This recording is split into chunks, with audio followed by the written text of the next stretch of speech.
राजस्थान के अलवर जिले की पहाड़ियों में बसे एक छोटे से गांव धनपुर में मनोहर अपनी पत्नी सरिता और 2 छोटे बच्चों अर्जुन और पूजा के साथ एक छोटी सी झोपड़ी में रहता था।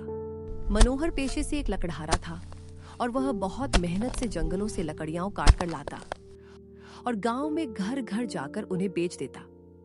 उसे जो कुछ भी मनोहर की कमाई होती उसे सरिता किसी तरह से घर चलाती थी। गरीब होने के बावजूद उन सबके बीच बहुत प्रेम था।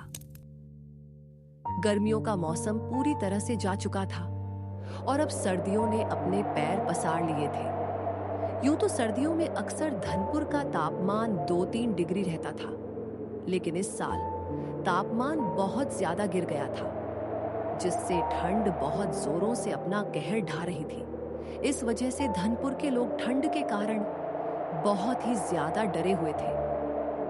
आकाश में घने काले बादल छाए हुए थे। दिसंबर का महीना था और ठंडी हवाएं पूरे गांव में कंपकंपी भर रही थी। सर्दी इस बार कुछ ज्यादा ही कठोर थी। ऊपर से बादलों का घना जमाव बता रहा था कि कभी भी ठंडी बारिश शुरू हो सकती है। अरे गीता, जरा आकाश की ओर तो देखो। लगता है आज ठंडी बौछारें पड़ने वाली हैं। इस कड़ाके की सर्दी में अगर बारिश शुरू हो गई तो बच्चों का क्या होगा? गीता ने आकाश की ओर देखा। सचमुच मौसम बिगड़ने वाला था। गीता ने कहा, हाँ जी, चलो जल्दी से घर चलते हैं। पिंकी और सोनू अकेले हैं। इस भयानक ठंड में वे कैसे रहेंगे? बिल्कुल सही कह रही हो। रामदीन ने फावड़ा कंधे पर रखते हुए कहा, चलो तेजी से चलते हैं। बारिश से पहले घर पहुंच गए तो बच्चे सर्दी से बच जाएंगे। दोनों तेज कदमों से घर की ओर चल पड़े।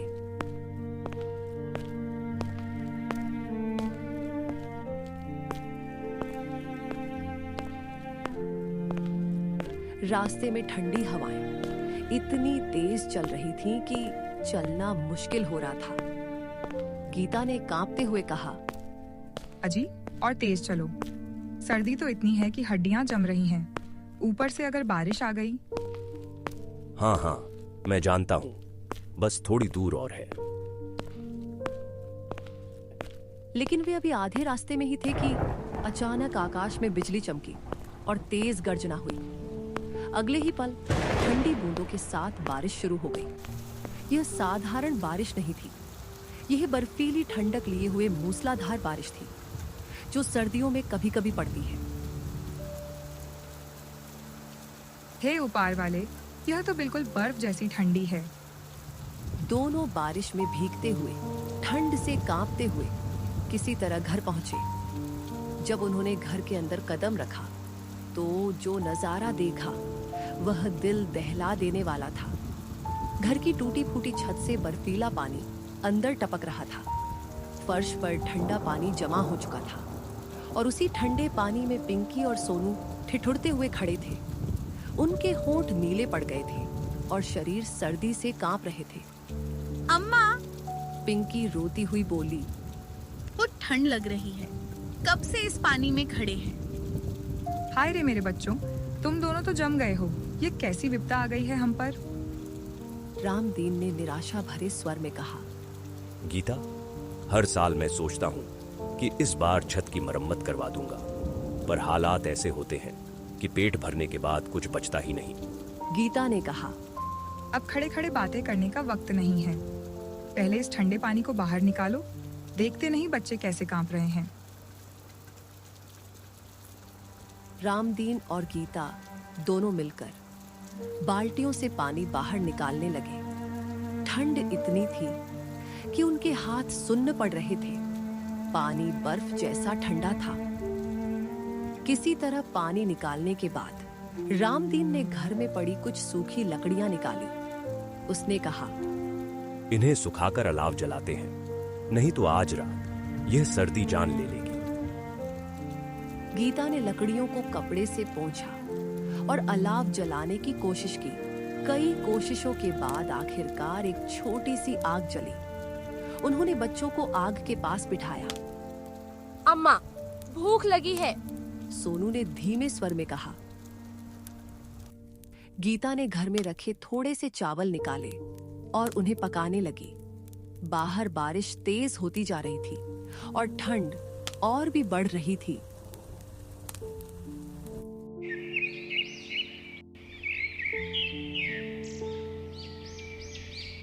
अगली सुबह जब बारिश थमी तो मौसम और भी ठंडा हो गया था। धुंध छाई हुई थी और हवा में बर्फीली ठंडक थी। रामदीन बाहर निकलकर अपने घर की हालत देखने लगा। छत के कई हिस्से धंस गए थे। दीवारों में बड़ी बड़ी दरारें आ गई थीं। उसने अंदर आकर कहा, गीता, अगर इस छत की मरम्मत नहीं हुई तो अगली बारिश में यह पूरा घर ही गिर जाएगा। गीता ने कहा, तो फिर किसी से कर्ज लेकर मरम्मत करवा लो। आने वाली सर्दियों की बारिश से पहले यह काम निपटा लेना जरूरी है। रामदीन ने हिम्मत जुटाई और गांव के साहूकार के पास गया, लेकिन साहूकार ने साफ मना कर दिया। साहूकार ने कहा, देखो रामदीन, तुम्हारी हालत तो खुद खराब है। मैं तुम्हें पैसे दूंगा तो लौटाओगे कैसे? मैं फसल आने पर सूद समेत सब लौटा दूंगा। रामदीन ने विनती की। नहीं भाई, मुझसे नहीं हो पाएगा। रामदीन ने गांव के कई अन्य लोगों से भी मदद मांगी, लेकिन हर जगह से उसे निराशा ही मिली।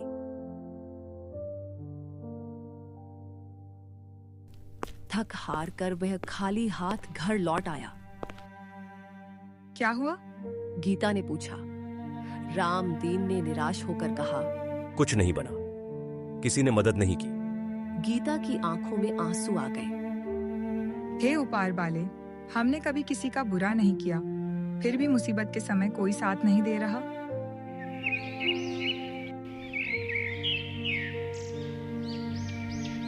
अगले कुछ दिन किसी तरह बीते। रामदीन रोज खेत में काम करने जाता और शाम को थका हारा घर लौटता।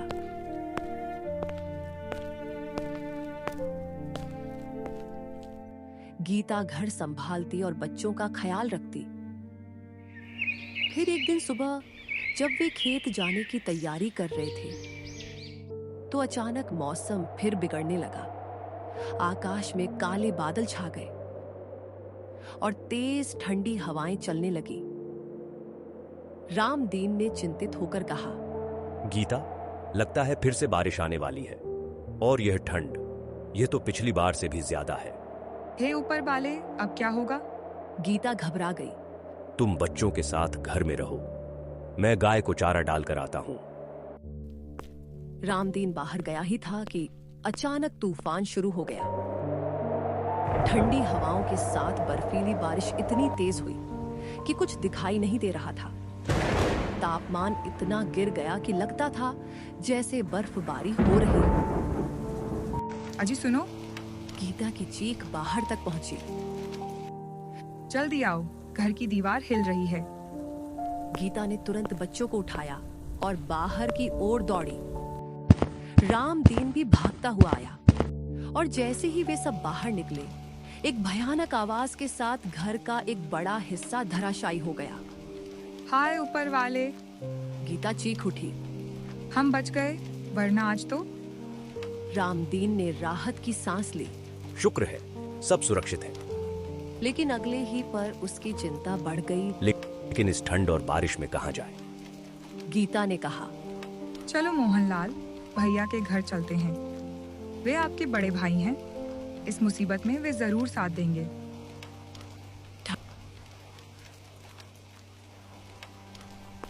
ठंड और बारिश में कांपते हुए वे सब गाय के साथ मोहनलाल के घर पहुंचे। घर पहुंचकर दरवाजा खटखटाया। मोहनलाल ने दरवाजा खोला। अरे रामदीन, तुम लोग यहाँ कैसे? भैया, घर गिर गया। बच्चे ठंड से कांप रहे हैं। कुछ दिन के लिए अपने घर में जगह दे दो। मोहनलाल ने एक पल सोचा, फिर बोला, देखो रामदीन, जगह तो दे दूंगा, पर मुफ्त में बोझ उठाना मुझे पसंद नहीं। मतलब? रामदीन चौंक गया। मतलब यह कि बाबूजी ने तुम्हें जो 4 बीघा जमीन दी थी वह मेरे नाम करनी होगी और तुम्हारी यह गाय भी यहीं रहेगी। तभी मैं तुम्हें और तुम्हारे बच्चों को अपने घर में रख सकता हूँ। रामदीन को विश्वास नहीं हुआ कि उसका अपना भाई ऐसी बात कर रहा है। भैया, यह क्या कह रहे हो? उसने दुखी स्वर में कहा। मुसीबत के समय में आप जमीन और गाय की बात कर रहे हैं? मोहनलाल ने सख्ती से कहा। देखो, मेरी शर्त है यही, मानना है तो मानो, नहीं तो। और उसने दरवाजा बंद कर दिया। रामदीन स्तब्ध रह गया। उसे विश्वास नहीं हो रहा था कि उसका अपना बड़ा भाई इस तरह पेश आ सकता है। गीता ने कहा, चलो यहाँ से। जिसके दिल में दया नहीं, उससे मदद की उम्मीद करना बेकार है। रामदीन ने गांव के कई अन्य लोगों के घर जाकर मदद मांगी, लेकिन कहीं से भी सहायता नहीं मिली। कोई कहता कि उनके घर में जगह नहीं है, कोई कहता कि उन्हें खुद परेशानी है। आखिरकार मजबूर होकर रामदीन ने गांव के बाहर एक ऊंचे स्थान पर एक बड़े पेड़ के नीचे डेरा डाल दिया। लेकिन ठंडी हवा और बारिश से बचाव के लिए यह बहुत कम था।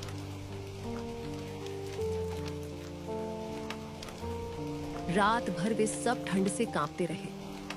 गीता ने बच्चों को अपनी गोद में लेकर गर्माहट देने की कोशिश की। रामदीन रात भर जागता रहा, बच्चों और पत्नी की रक्षा करते हुए। यह कैसा समय आ गया है? गीता ने रोते हुए कहा। ना घर है ना ठिकाना, यह ठंड तो जान ले लेगी। हिम्मत रखो, रामदीन ने कहा, हालांकि उसका दिल भी बैठा जा रहा था।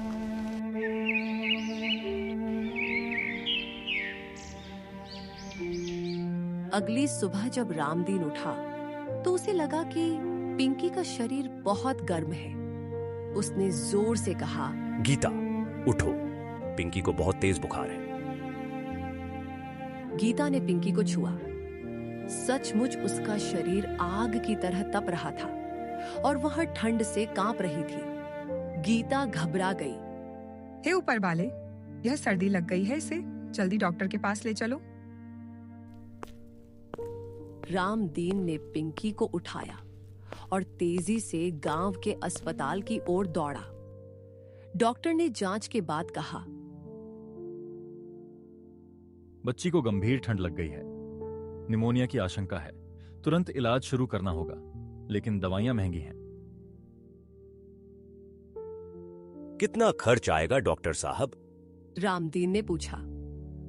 कम से कम 5 से 6 हजार रुपए। डॉक्टर ने कहा। रामदीन के पास इतने पैसे कहां थे? उसने सोचा, फिर फैसला किया। उसने कहा, गीता, मुझे अपनी गाय बेचनी होगी और तुम्हारे जो थोड़े गहने हैं। गीता की आंखों में आंसू आ गए। वे गहने उसकी मां की निशानी थे, लेकिन बेटी की जान से बढ़कर कुछ नहीं था। बेच दो, बेटी की जान बचाना जरूरी है।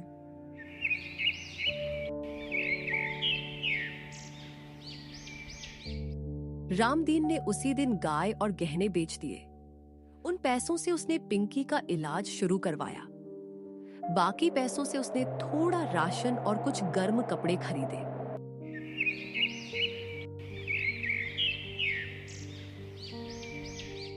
एक हफ्ता बीत गया। पिंकी की हालत में सुधार आने लगा, लेकिन अभी भी उन्हें पेड़ के नीचे ही रहना पड़ रहा था। ठंड लगातार बढ़ती जा रही थी।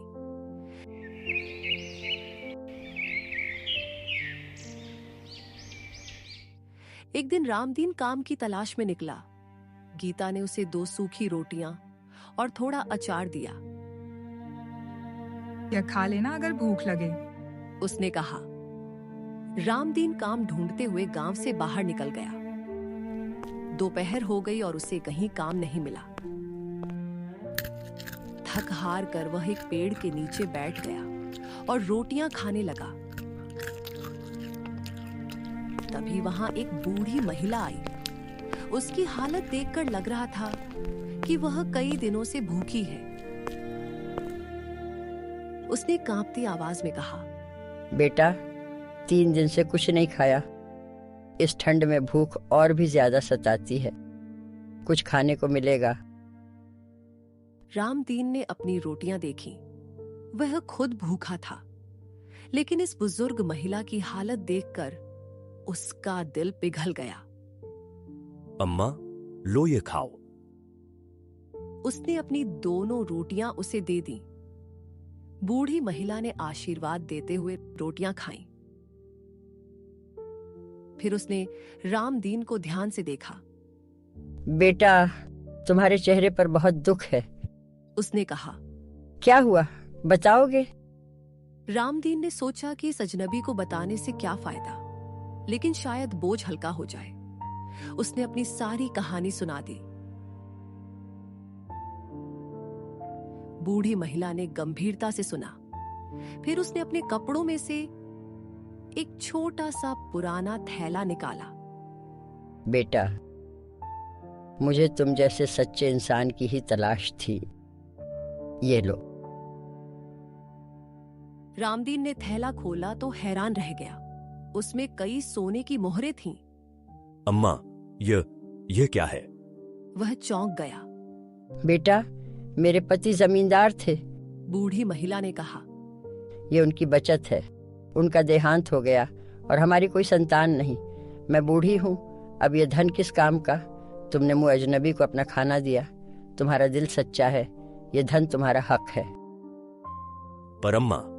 रामदीन कुछ कह पाता, उससे पहले बूढ़ी महिला उठकर चलने लगी। अम्मा रुको। रामदीन ने कहा। आप इस उम्र में अकेली कहां जाओगी? चलो हमारे साथ। हमारे बच्चों को दादी का प्यार मिलेगा और गीता को भी आपका साथ। बूढ़ी महिला की आंखों में आंसू आ गए। सच में बेटा? हाँ अम्मा, आप हमारे परिवार का हिस्सा बन जाइए। दादी अम्मा रामदीन के साथ चल पड़ी।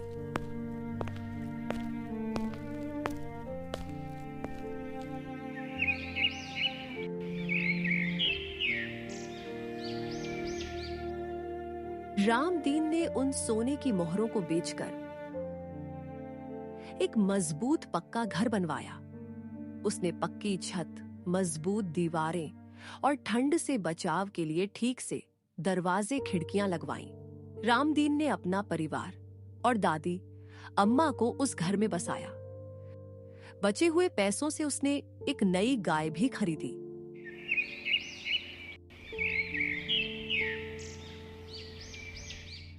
जनवरी का महीना आया। ठंड अपने चरम पर थी। एक दिन फिर से मौसम बिगड़ा और इस बार की बारिश पिछली सभी बारिशों से भयंकर थी। बर्फीली हवाओं के साथ इतनी तेज ठंडी बारिश हुई कि पूरा गांव जम गया। कच्चे घर एक एक करके गिरने लगे। पानी तेजी से बढ़ने लगा और गांव में बाढ़ जैसी स्थिति बन गई। लोग अपने घरों से निकलकर ऊंची जगह की तलाश करने लगे। किसी को समझ नहीं आ रहा था कि कहां जाए। तभी किसी ने कहा, रामदीन का घर, वह तो पक्का है और ऊंचाई पर भी है। सभी लोग रामदीन के घर की ओर दौड़ पड़े। उनमें मोहनलाल भी था, जिसने अपने भाई को मुसीबत में धक्का दे दिया था। साहूकार भी था, जिसने मदद से मना कर दिया था। रामदीन ने दरवाजा खोला। सामने पूरा गांव खड़ा था, भीगा हुआ, ठंड से कांपता हुआ। मोहनलाल ने शर्मिंदगी से कहा, रामदीन भाई, हमें माफ कर दो। हमने तुम्हारे साथ बहुत बुरा किया, पर प्लीज हमें अंदर आने दो। रामदीन ने एक पल सोचा, फिर उसने मुस्कुराते हुए दरवाजा पूरा खोल दिया।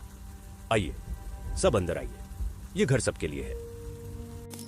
गीता ने सबके लिए गर्म चाय बनाई। रामदीन ने बड़े कमरे में सबके लिए जगह बनाई।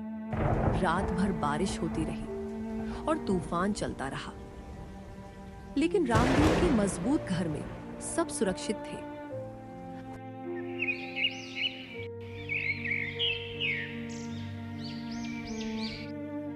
अगली सुबह जब मौसम शांत हुआ तो मोहनलाल और अन्य गांव वाले रामदीन के सामने आए।